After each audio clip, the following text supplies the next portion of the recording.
Jangan ada anak ibu jadi ansor apalagi banser. Ingetin nih, sampai mampus tidak ada kata banser. Dan jangan ada anak ibu mengikuti ajaran Islam Nusantara. Saya yang bertanggung jawab atas perbuatan laknat mereka. Jangan ada Islam Nusantara dalam sisi kepercayaan kita kepada Allah dan Rasulnya. Jangan ada paham Islam Nusantara dalam ibadah kita dan keseharian. Apapun bentuknya, itu laknat Allah Ta'ala. Aku yang bicara, selesai. Rekaman ini disebarluaskan di Jawa-Jawa.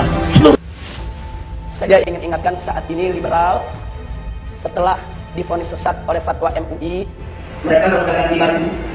Mereka tidak sebut lagi Islam liberal, mereka ganti nama jadi Islam inklusif. Tapi tetap nggak laku. Mereka ganti nama lagi jadi Islam multikulturalisme. Nggak laku lagi. Sekarang mereka ganti baju lagi Islam Nusantara. Hati-hati saudara, hati-hati, hati-hati. Liberal udah nggak mau pakai bicara pluralisme, sekularisme, materialisme. Mereka takut ditolak saudara. Mereka pakai tradisi, budaya, ada Nusantara. Hati-hati saudara. Nah, maka itu Islam Nusantara ini saya kasih julukan Jemaat Islam Nusantara, disingkat JIN. Singkatannya apa? JIN. JIN, Jemaat Islam Nusantara. Saudara, kalau Islam di Indonesia mesti di-Indonesiakan, berarti Islam di Cina mesti di Cinakan. Berarti Islam di India mesti di Indiakan.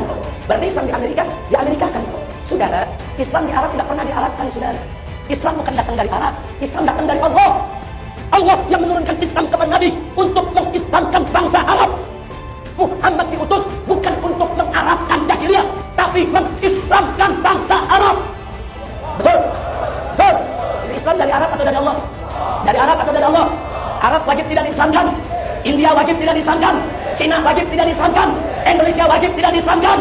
Saya hanya ingin menginformasikan bahwa baca Al-Quran dengan tanggung jawab, ya itu sebetulnya masalah khilafiyah. Betul, betul, itu masalah khilafiyah. Tapi jangan lupa, khilafiyah ini dieksploitasi oleh liberal, dimanfaatkan oleh liberal, ditunggangi oleh liberal untuk mensukseskan propagandanya anti-Arab.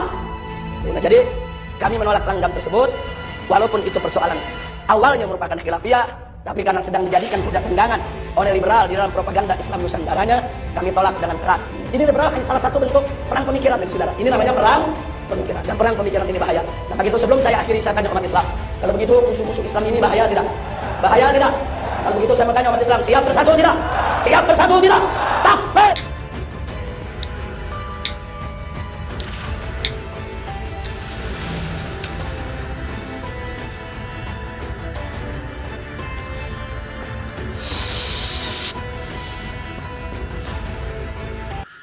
Assalamualaikum warahmatullahi wabarakatuh. Sahabat Akang Sepuh Channel, sahabat petani kampung yang berbahagia. Alhamdulillah pada malam hari ini kita masih diberikan kesempatan, masih diberikan kesehatan untuk bisa saling bersilaturahmi, untuk bisa saling bertatapan walaupun hanya sekedar dalam siaran.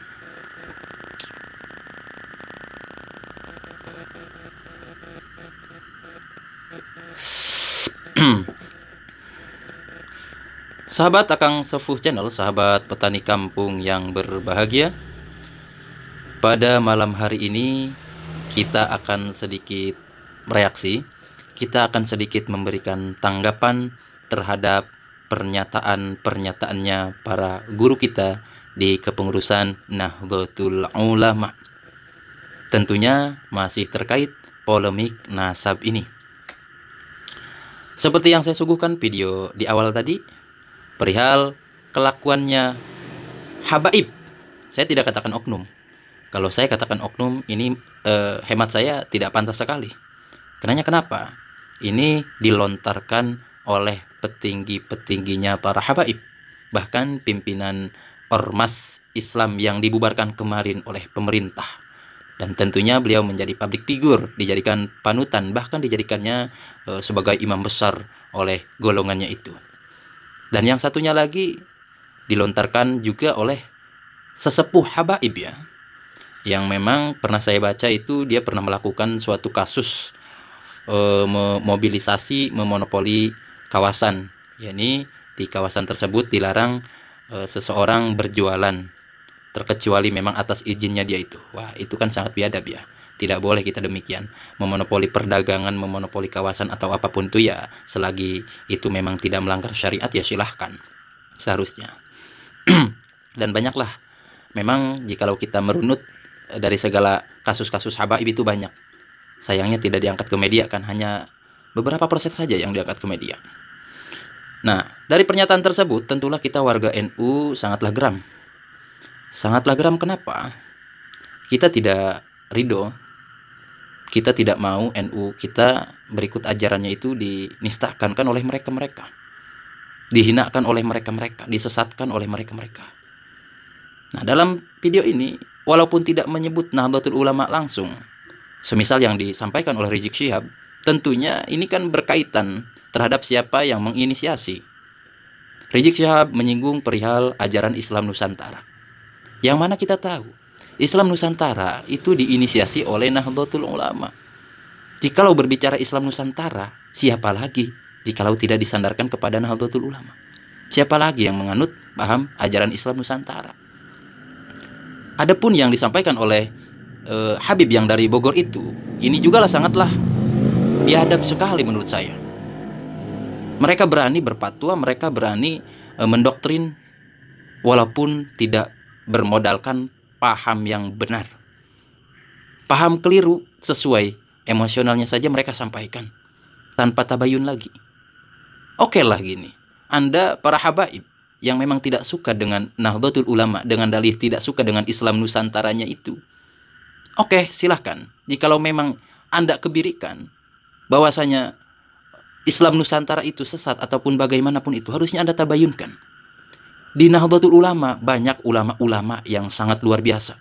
Dibanding golongan Anda, sampai saat ini saya belum melihat siapa yang pakar dalam bab ngaji keagamaan di kalangan Anda. Anda bisanya koar-koar.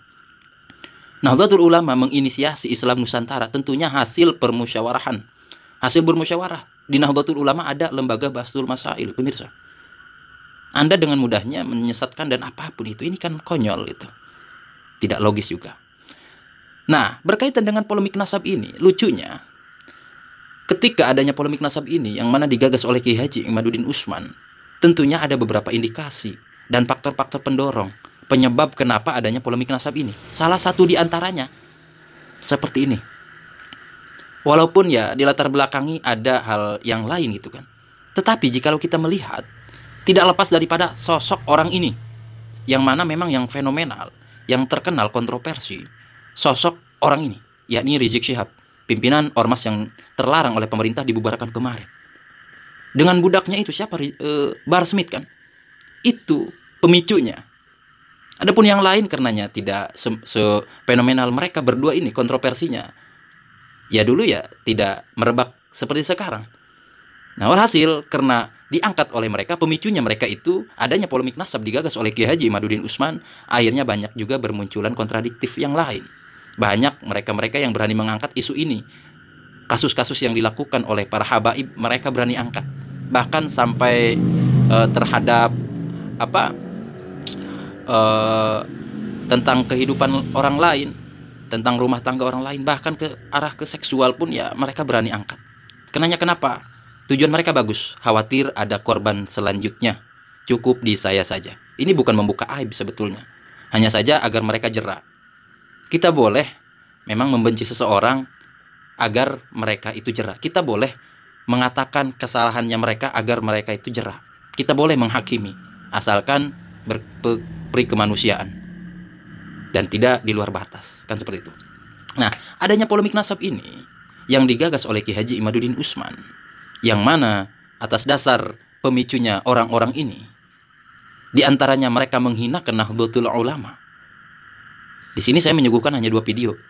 Selebihnya banyak sekali tentang penghinaan terhadap Nahdlatul Ulama, terhadap kiai-kiai Nahdlatul Ulama, terhadap ajaran yang diinisiasi oleh Nahdlatul Ulama, yakni Islam Nusantara. Mereka dengan modal sedikit ilmu, dengan ambisiusnya, dengan sekedar modal emosionalnya saja, mereka berani memfatwakan, mendoktrin orang-orang agar menjauhi ajaran Islam Nusantara, yang mana padahal notabene Islam Nusantara digagas oleh Nahdlatul Ulama hasil daripada perundingan, hasil daripada musyawarah dari ulama-ulama yang memang terkenal alim dalam bab ngaji keagamaan, dibanding mereka-mereka yang hanya sekedar provokasi, tidak ada kontribusi selama ini selain daripada memprovokasi umat. Saya tidak katakan fitnah, sahabat. sudah bisa simak, sahabat tentu bahkan lebih mengetahui dibanding saya tentang kebiadaban-kebiadaban mereka-mereka ini. Dan lucunya, ketika ini para elit PBNU yang memang dalam hal ini menjadi mukibinnya Ba'alwi, pembelanya Ba'alwi, Ki Haji Imaduddin Usman selaku penggagas polemik nasab Ba'alwi ini dalam hal ini menyampaikan maksudnya kita agar mencintai tidak salah sasaran. Ketika ada kepalsuan, kita wajib juga memang untuk membuktikan. Mesti diteliti nasab-nasab Ba'alwi ini sebab sangatlah dicurigai. Jangankan dulu kita kepada teori kajian ilmiah ilmu nasab, kita melihat daripada tindak tanduknya mereka. Oh iya, cucu Nabi kok kelakuannya seperti ini. Dan juga tidak lepas daripada itu, mereka ketika di panggungnya selalu mengkoar-koarkan saya cucu Nabi, saya cucu Nabi. Kalian harus hormati saya. Walaupun saya tidak berilmu, tetap saya lebih mulia dibanding 70 kalian yang berilmu. Ini kan tidak logis. Ki Haji Imaduddin Usman meluncurkan polemik nasab ini, menggagas polemik nasab ini. Dan juga Ki Haji Imaduddin Usman membela paham-paham Islam Nusantara, Ahlussunnah wal Jamaah yang digagas oleh Nahdlatul Ulama. Seperti ini, kita tonton dulu video Ki Haji Imaduddin Usman sebentar saja. Setelah merdeka pula, ajaran-ajaran Nahdlatul Ulama yang merupakan kristalisasi pelembagaan dari ajaran-ajaran Wali Songo yang kemudian di 2015 kita kenal juga dengan istilah Islam Nusantara, telah mampu beriringan dengan Pancasila dalam menciptakan bangsa dan negara Indonesia dalam ketentraman yang tiada tara. Memang ada beberapa masalah di sana, tetapi relatif semua itu bisa untuk ditangani oleh kebangsaan kita yang mayoritas muslimnya adalah Muslim Nahdlatul Ulama, Muslim Islam Nusantara, Muslim daripada ajaran-ajaran Wali Songo. Maka ketika kita hari ini ingin ikut serta dalam rangka menjaga ketertiban dunia, sudah saatnya Nahdlatul Ulama membawa konsep Islam Nusantara ini bukan hanya ke level nasional, tapi juga go internasional. Sudah saatnya Nahdlatul Ulama tablighu mafahimi Islam Nusantara ila jami'i anha'il alam, untuk menyebarkan konsep Islam Nusantara ini ke seluruh semesta raya. Kita ajak seluruh agama-agama di dunia agar mempunyai konsep yang sama dengan Nahdlatul Ulama, yaitu dasar tawassut, tawazun, dan i'tidal. Dan kita ajak seluruh konsep-konsep dasar negara di dunia ini untuk mengikuti konsep dasar Pancasila, di mana seluruh agama, seluruh etnis dan suku di dalamnya dilindungi oleh bangsa negara itu sendiri. Banyak orang atau kelompok komunitas yang ingin menyebarkan, membangun peradaban di dunia ini. Yahudi mempunyai konsep protokol Zionis, dia ingin mengembangkan peradaban dunia menurut konsep Yahudi. Saudi, dia memiliki mafahim al-Wahabiyah, bagaimana peradaban dunia Islam dibentuk di dalam tradisi-tradisi Wahabi. Lalu Nahdlatul Ulama, ketika kita ingin berperan di dalam membangun peradaban dunia ini, konsep apa yang kita miliki? Konsep yang kita miliki adalah konsep Islam Nusantara.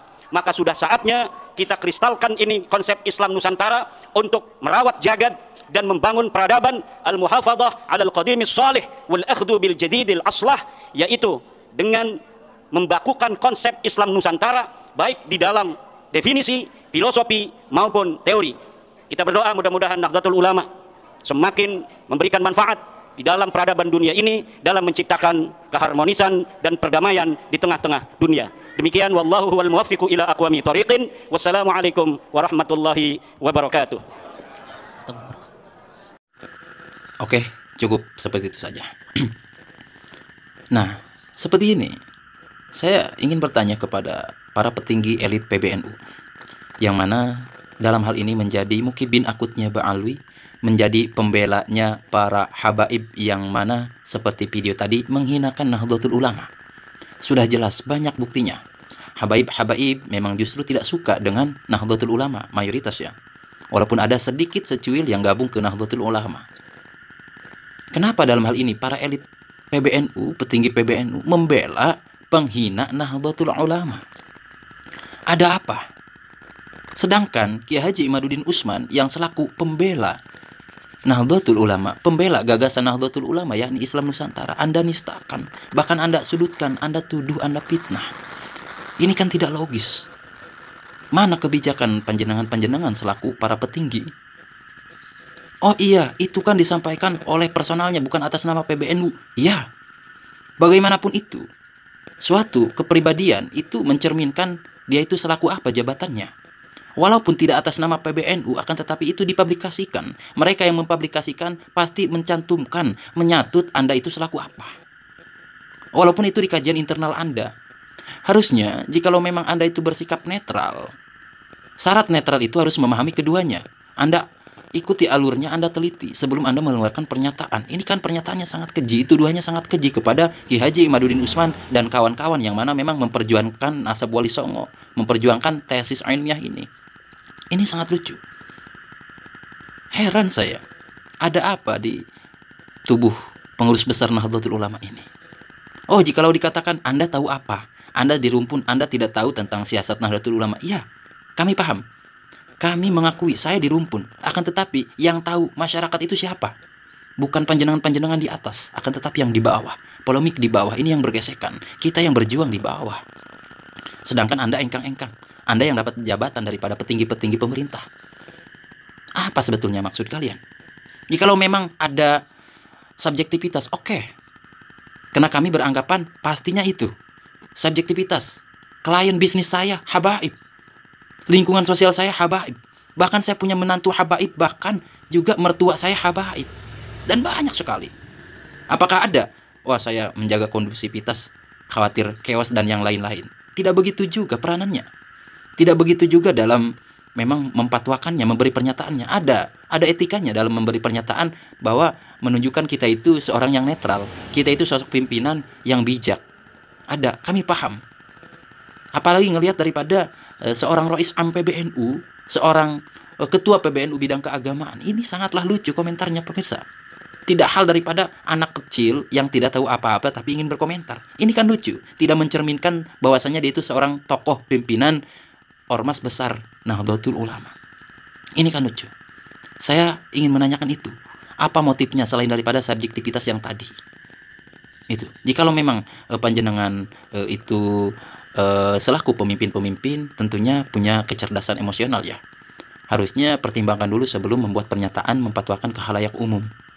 Jikalau kalian itu sebagai pimpinan yang mana harusnya kalian itu mengkaji ulang, mengikuti alurnya dari awal, apa tujuannya, motif, apa tujuannya polemik nasab ini. Ikuti dari awal, bukan sekedar mencerca, menuduh, memfitnah. Masya Allah, ini kan sangat luar biasa. Begitupun saya ingin menyampaikan pesan. Bisa dikatakan ini surat cinta kepada PBNU ya. Saya ingin menyampaikan syairan.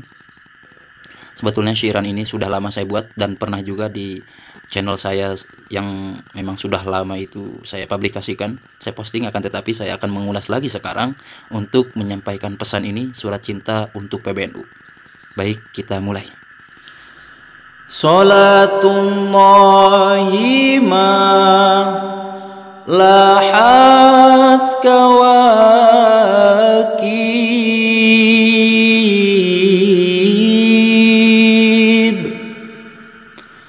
ala Ahmad khairi mar rakiban najaib hada hadis surah Bismil habaib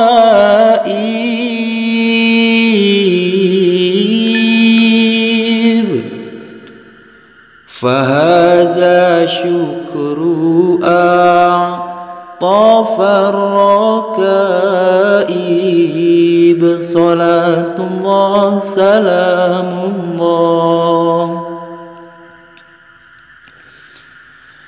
Dengan bismillah awali syi'iran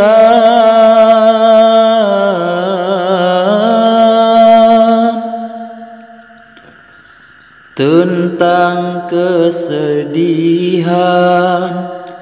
juga kepedihan. Wahai paduka yang jadi pimpinan,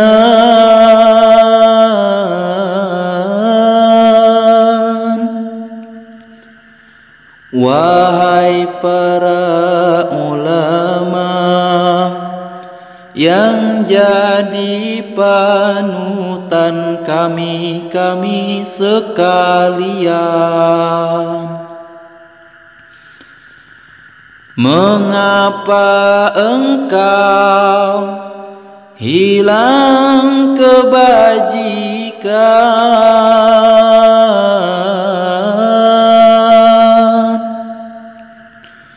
seolah hilang akan kesadaran.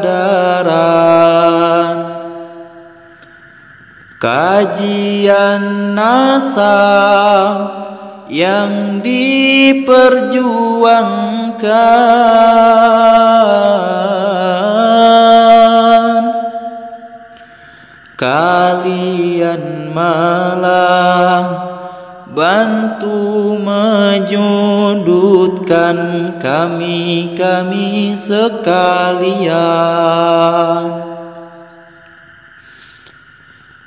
melemahkannya suatu penelitian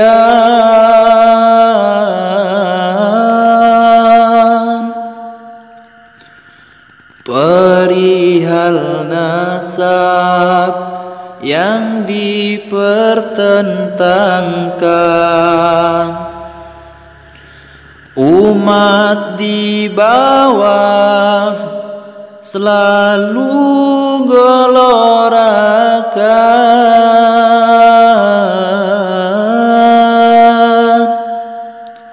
suatu kebenaran untuk pencerahan kami sekalian. Barokah kualat dijadikan hujah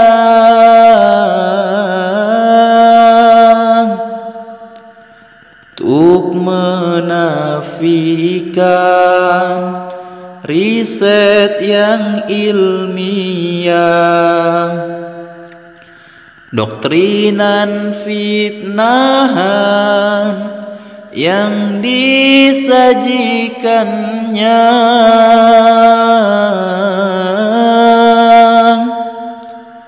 pada warga yang jadi pengikutnya kami sekalian. Tuduhan keji sebagai pembenci,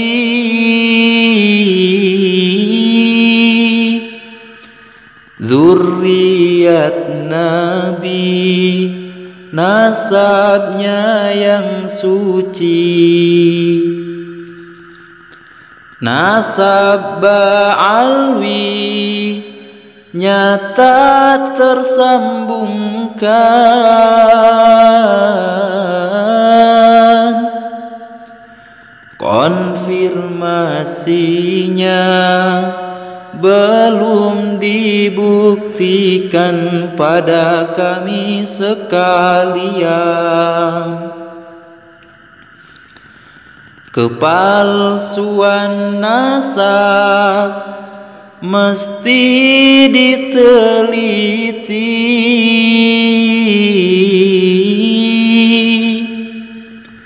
jadi kewajiban yang harus dikaji.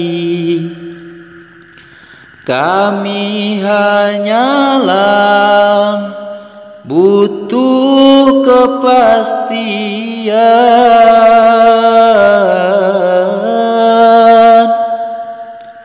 agar mencinta tak salah sasaran kami sekalian. Jika kebenaran tidak disampaikan,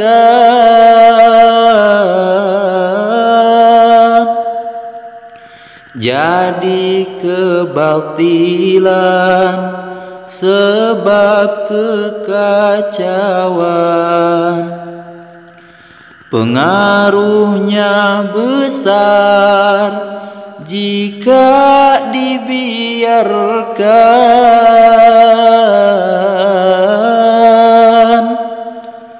Pemanfaatan untuk pembodohan pada kami sekalian. Semoga engkau cepat disadarkan,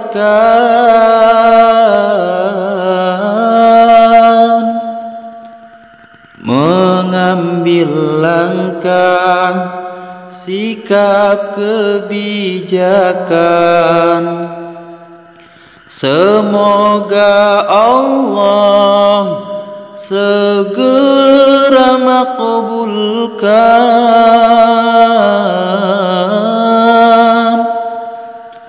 curhatan ini, jadikan renungan, syukur salam dihaturkan.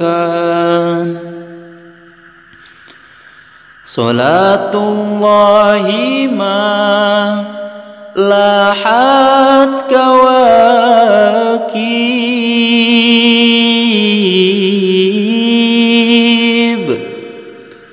ala Ahmad khairi mar rakiban najaib.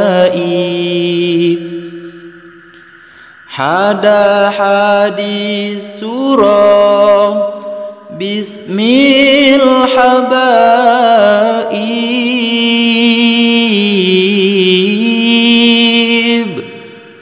Fahaza syukru a'tafar rakaib.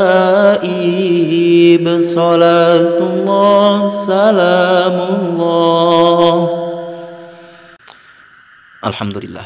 Baiklah, itu surat cinta saya untuk pengurus besar Nahdlatul Ulama, untuk para petinggi elit PBNU.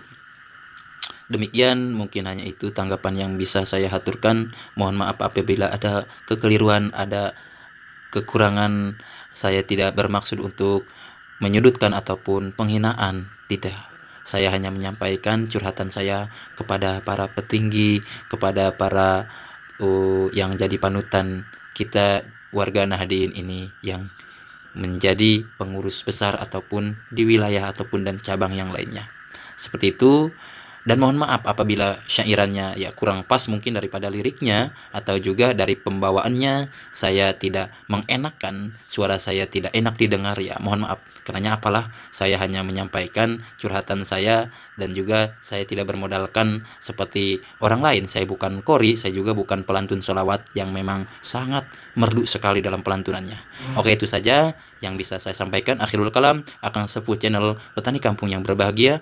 Wallahul muwaffiq ila aqwamit thoriq. Wassalamualaikum warahmatullahi wabarakatuh.